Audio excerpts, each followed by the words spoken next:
name's Sylvia Hewlett. I'm one of the physios here at Core Fusion in Perth, WA.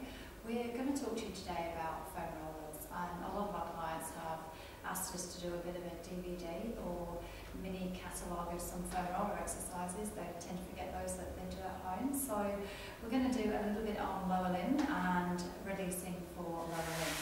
So in terms of the foam roller itself, we can use it for a bit of myofascial release, so it's a bit of muscle sort of release along the thighs and along the legs.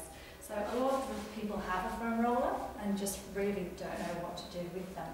So in terms of legs, if you think about where your quads go and the length of your quads, we're going to go over the front of the knees, support your body weight, try not to hang through your lower back, get a little bit of activity in there, and use the roller to just gently release up and down through the length. So what we're going to do is roll the roller back and forward, make sure that your body and everything stays nice and stable so we're not collapsing through, and use it to get into some of those areas that are a little bit tight or a little bit sore. You might come across an area that's a little bit uncomfortable. That's the area that you probably need to work on. Try not to go too down low over the kneecaps. You don't want to go quite that far, but use it to come all the way up. Second area that tends to be tight is your ITB, which is basically the hip down to the knee.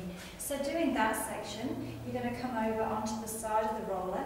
Make sure again you've got a bit of stability, a little bit of lift through your tummy, and you're going to roll that side. Now, in terms of that top leg, it can be over the top, it can be at the side, or it can be behind, whichever's sort of most comfortable for you. But again, this one tends to be a little bit nasty on the sides of the legs. So small, nice, easy movements. If it is really uncomfortable, obviously jump off, or you could use a layer of towel over the top just to take away some of that discomfort. The next section that we'll generally move on to is your lateral quads. So you've done the front bit, you've done the side bit, which is ITB, and you want to do that lateral aspect of quads. So we're just coming a quarter of a turn, and again you can go down that section. Try not to collapse again on your shoulder, we don't want you getting any shoulder issues, but basically a little bit of release on those sides there. Hip flexors, they tend to be areas that are a little bit tight as well, so if people are driven by tightness through the front, they might get some tightness through the front of the hip flexors. So find where your hip bones are. You're going to come down, there's a little bulkhead muscle which is basically in that hip crease. In terms of doing it with the roller, you basically want that area over the top of the roller. Okay? Easiest way to do it again is just a little bit of a quarter turn, and then again you're just looking for the area that's a little bit uncomfortable. So hips are flat down, lift up a bit of a quarter turn, and you'll be able to find that hip flexor area there. So nice, easy, basic ways to get through the front, sides, hip flexor areas on their legs. Piriformis and glutes tend to be another area that people find that they're quite tight through. So again, we give this exercise a lot to our clients. Basically, you can do it double legs, so sitting on the roller. Just make sure that you're just doing a gentle release, so it's rolling over the meat part of your bottom.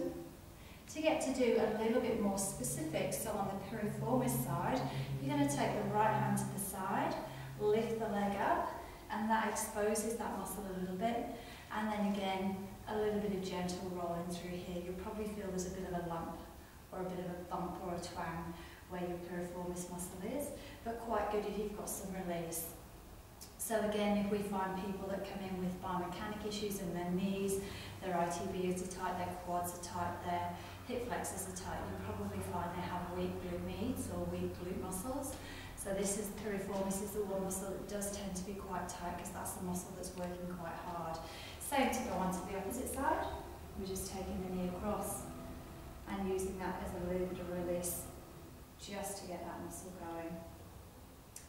If you want to do hamstrings, you can sort of just slide that roller a little bit further back. So we're just coming and hooking your bones of your pelvis just on the edges. And just by gently flexing and extending the feet, you'll find that you get a little bit of stretch on your hamstrings. Obviously, if you're hanging in this position, it's not going to do a huge amount, but but if you sat up nice and upright, you'll find that that does give them a little bit of hamstrings. Some people like doing hamstrings where they do a single leg. Again, if you stay nice and upright, you'll get the length of your hamstrings working that way. Double legs are obviously a fair bit harder. And then you can do your single leg just in terms of your calves. So a little bit of release through the calf muscle. Bear in mind as well that you've got two sides to your calf muscle. You've got the medial and the lateral, so the inside and outside. And it's quite nice to get both of those going.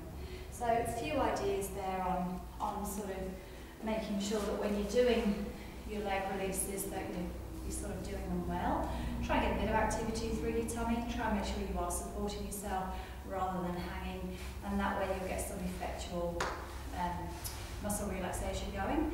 Bear in mind as well that if it's really, really sore, you might end up actually tensing up and spasming up because the pain is too great. So make sure it's a comfortable pain that you're happy to deal with. And also bear in mind that there are toxins that gets released, so you might end up with a bit of a headache afterwards. If you're one of these that generally gets headache after massage, drink plenty of fluid. And as with all these, make sure that you have actually spoken to somebody or been assessed and advised to do these rather than taking it off your own back. That way you'll get the most benefits. The next little series that we'll do, we'll go through upper limb, back, and then we'll also do some core work, basic core strengthening with the roller. Okay, thanks for your time.